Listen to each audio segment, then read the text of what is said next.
Indo para o nosso quarto vídeo da nossa série sobre a hierarquia urbana e cidades globais, nós temos dentro dessa classificação, né, realizada pela Globalization World Cities, né, que é o GWAC, né, da sigla, né, em inglês, que justamente classifica essas cidades segundo a sua hierarquia. Então, hoje nós temos 178 cidades, né, globais, né, que são divididas em três níveis: alfa, beta e gama. Então, as alfas são classificadas em mais, apenas duas cidades, depois alfa mais, alfa e alfa menos, depois beta mais, beta, beta menos, né?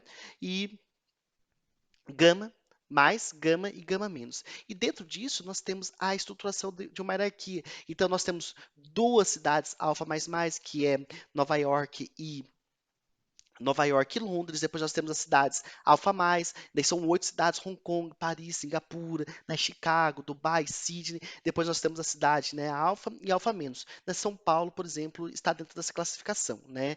São Paulo é uma cidade Alfa. Depois nós temos a cidade Beta, que se encaixa o Rio de Janeiro, né? E as cidades, né, que são gamas, né, que tem aquela hierarquia urbana, né, menos desenvolvida, né, apesar de que fazem parte do processo, né, das tomadas globais de decisão, todavia, né, que tem, né, uma importância, digamos assim, que menos pronunciada, seria essa a melhor definição.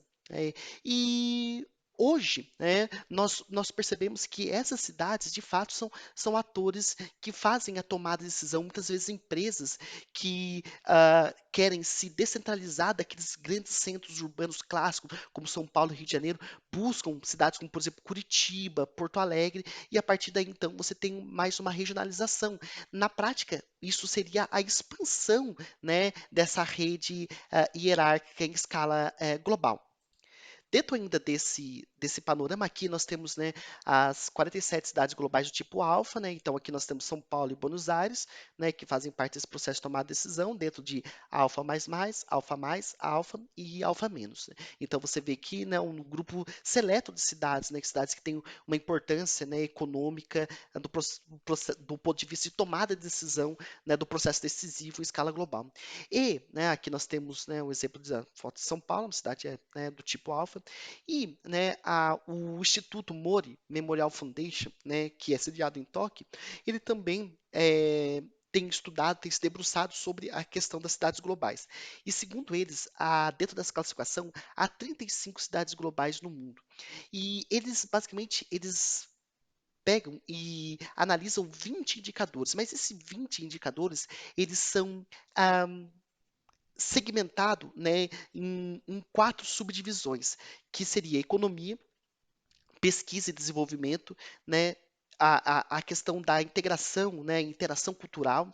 Nós temos, né, a qualidade de vida, a ecologia e meio ambiente, facilidade de transporte. Dentro desses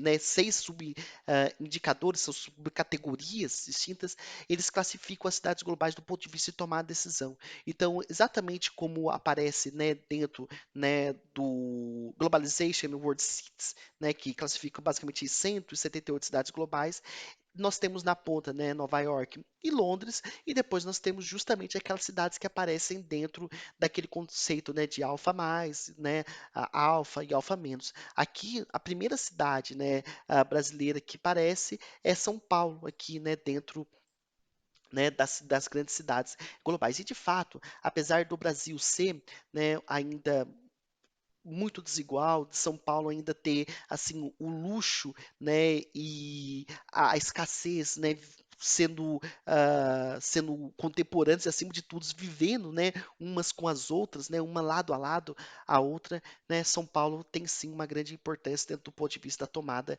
global de decisão, ok? Agora nós encerramos o nosso capítulo por aqui. Desejo a todos, né, um forte abraço e até mais.